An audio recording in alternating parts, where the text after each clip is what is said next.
Welcome to Week 6, where we will be exploring sexual orientation and gender. Week 6 is presented by Seshi, Ria, and Constance. Please take a moment to pause the presentation and click the link above to test your knowledge of LGBTQ2+ terminology. Week 6 readings include Inclusive Classrooms for LGBTQ Students Using Linked Text Sets to Challenge the Hegemonic Single Story by Dodge and Crutcher 2015. Gay-straight alliances are associated with student health, a multi-school comparison of LGBTQ and heterosexual youth, Poteet et al. 2013. And lastly, Considering Transgender People in Education, a Gender Complex Approach, Rands 2009. The article focuses on how teachers can integrate texts that address LGBTQ individuals and their experience into common practice and making LGBTQ stories a standard part of curriculum, such that the experiences of LGBTQ youth are reflected in the texts that they read. Linked text sets allow teachers to normalize conversations around LGBTQ individuals and integrate texts that disrupt the single-story narrative. This is done through provocative questions that allow students to think critically, which provides them the opportunity to form connections between their lives and the text itself to promote empathetic thinking. The reason why there is a huge emphasis placed on linked text set is because there is a power within stories that are presented to students. As stated in the article, stories matter. Stories have been used to dispossess and malign, but they can also be used to empower and humanize. They can break dignity of a people, but they can also repair that broken dignity. The article focuses on moving towards socially just schools and curricula in the context of LGBTQ issues. A single-sided story becomes a problem for social justice, as it can marginalize certain people by limiting their value and visibility. Research promotes linked text sets, which serves as an opportunity to disrupt the single-story narrative. Teachers should create classrooms that promote critical thinking and support social change. This ties into culturally relevant teaching as it reflects social justice, which places an emphasis on collective empowerment. For example, in Brazil, literacy is used as a tool to oppose oppression. Social justice and education should be able to challenge, confront, and disrupt misconceptions, untruths, and stereotypes that lead to structural inequality and discrimination based on race, class, gender, and other human differences. As teachers, this means being able to address all students present within the classroom, including their experiences, language, and culture. Research shows that linked text sets are able to challenge the single-story narrative for LGBTQ students, and here teachers have the advantage of enacting social justice pedagogies that incorporate texts that are important to all students. The crux of the article talks about linked text sets being able to disrupt the single-story contact areas. A way to combat social injustice is to have students analyze linked text sets in the classroom so that they're able to study and challenge and critically think about them. This is an example of a graphic organizer with possible student answers about themes of love in texts. By using linked text sets like the one mentioned and shown here, educators are able to scaffold the exploration of themes of love and struggle and can discuss how country, culture, and social norms and challenge them in order to define the sanction of love and other topics. For example, challenging the single-story narrative in social studies and history, where linked text sets facilitate secondary student exploration of essential questions about the Holocaust and the ways in which atrocity was experienced by individuals from different backgrounds, including gay men. Teachers are in a position to be able to teach socially just pedagogies. For social justice pedagogies to be effective, students have to look at various static concepts such as love and in subjects such as history, and can critically challenge concepts and be able to critically analyze them going forwards.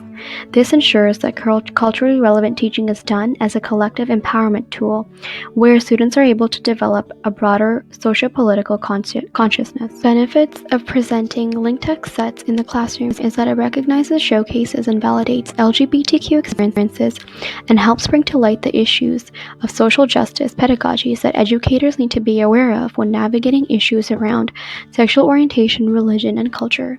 It allows students in the classroom to have a voice and feel represented and valued. Teachers are uniquely positioned to be the agents of change for students that walk through the classroom doors and allow them to critically inquire to create more socially just classrooms for LGBTQ individuals. They are able to disrupt the single-story narrative and showcase linked text sets that include LGBTQ experiences. Some points of action for educators is to think about existing unit themes, curricular goals, and anchor text to use in order to include experiences and identities of LGBTQ persons using multimedia and digital culture as well. Poteet and his colleagues look at the advantages of gay-straight alliances in schools and their effect on student health. While some schools foster education to combat harassment of discrimination, including race, gender, religion, disability, and socioeconomic class, some fail to provide anti-homophobic education. Gay-straight alliances, or GSAs, sponsor events that may foster safer school climates in general and benefit all students, not just those who are GSA members. This can benefit the whole school and the whole community. Previous research has shown that GSAs that are conducted with sensitivity trainings for both students and teachers show decrease in slurs, name-calling, and harassment. Previous research tends to focus on LGBTQ youth and their experiences, but do not focus on heterosexual youth and their possible benefits from GCAs. Comparison research is also scarce, and much of this previous research failed to show the differences between both groups. One of the highlights of this research is their broader range of health and academic indices compared to prior studies. This helps formulate a better understanding of cause and effects of GSAs on both LGBTQ and heterosexual youth in health and well-being. This research study composed of about 16,000 students in grades 7 to 12, with a total of 45 public and high schools in the Dane-Madison County. The study compared GSA presence versus no GSA presence in schools, and compared the factors with LGBTQ students versus heterosexual students.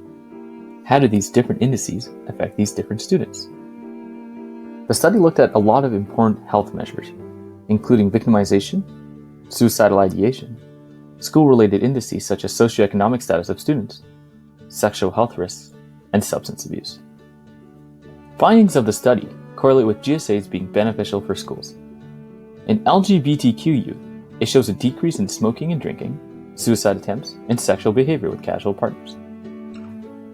One of the major discussions within this research was that GSAs were beneficial for both LGBTQ youth as they were for heterosexual youth, and showed a decrease in many of the indices they were looking for.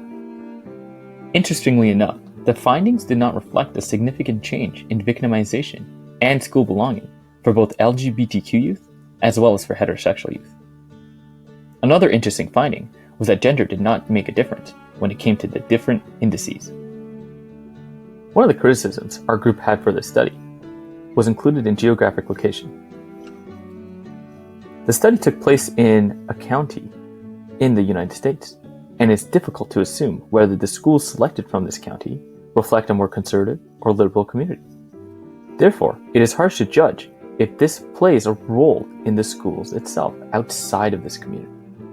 When examining possible future research, our group thought about looking at different sexual minorities. We think there would be a stark comparison between different sexual minorities when looking at similar health indices, as research shows that some groups are more vulnerable than others. Although outside the scope of this study, we think that GSAs need to be ratified in all communities, including your places of work. Think about how a GSA would influence your community and your place of work. Please visit the GLSEN website. It has awesome research and resources. Take about 5 minutes to explore their website. Look for their GSAs and how to commit a community to a GSA. Pause the video and come back when you're done. Take the time to review some of the information you just witnessed. Is something sparking an idea that is related to our discussion questions? If you haven't seen our discussion questions, it might be time to look at Blackboard, as they can spark ideas and you can add to our discussions. This section of the presentation will summarize Considering Transgender People in Education, a Gender Complex Approach. Kathleen Rand's article discusses the need to focus on transgender issues and terminology during the process of teachers' education. Rand explores and defines terminology typically used by members of the LGBTQ2+ community in order to clarify meanings and remove oppressive language. Rand's 2009 explains that teacher educators must develop a vocabulary of gender. Gender identity disorder was coined in 1980 by the American Psychological Association. It has contributed to the constant oppression of the trans community and should no longer be used in order to define anyone of the LGBTQ+ community. Gender expression, as defined by Wilchin's 2014, page 8, is the manifestation of an individual's fundamental sense of being masculine or feminine through clothing, behavior, grooming, etc. Gender attribution, as described by Borstein 1994, page 26, is the process whereby we look at someone and say that's a man or that's a woman. This is based on various cues, including physical cues, behavioral, textual, and mythic cues. According to Stryker 2008, page 12, gender roles refer to social expectations of proper behavior and activities for a member of a particular gender. They are socially constructed ideas about how people look, dress, and behave based on their gender category. Rand cites the activist group Transmission's definition of transgender as those who transgress societal gender norms, those who defy rigid gender constructions, and those who express or present a breaking and or blurring of cultural or stereotypical gender roles. Rand also introduces the term and concept gender oppression matrix. The gender oppression matrix consists of two categories: gender category oppression and gender transgression oppression. Essentially, the concept highlights gender privilege versus gender oppression. Transgendered people, and specifically transgendered students, face various issues within the classroom. Transgender identified people are not the only ones who suffer because of transphobia. Anyone who transgresses gender expectations can be targeted. Rand's 2009, page 422. Due to a lack of education surrounding trans culture and identity, many students are exposed to higher than normal harassment, bullying, and violence. Teachers' education therefore needs to evolve to rule out their own learned behaviors and preconceptions. Throughout the article, Rand explores various approaches to gender-based education, including gender-free or gender-blind education and gender-sensitive education. Although these educational approaches have their pros and cons, Rand suggests the need for gender-complex education. Rand describes gender-complex education as a way to not only challenge gender category oppression, but also the oppression of gender transgression. Important elements of gender-complex education include not expecting students to fit within a specific category. Students and teachers must reflect and reconstruct equitable gender norms. And teachers are expected to interrogate their own thinking about gender. An interesting way to enable students to participate in gender-complex education is through forum theater. This process is when an individual acts out a personal story of oppression. It is acted out again, but the audience members can freeze the scene and change places to intervene with a different outcome. This allows students to actively work through oppression and view situations from various perspectives, creating alternative solutions and promote empathy.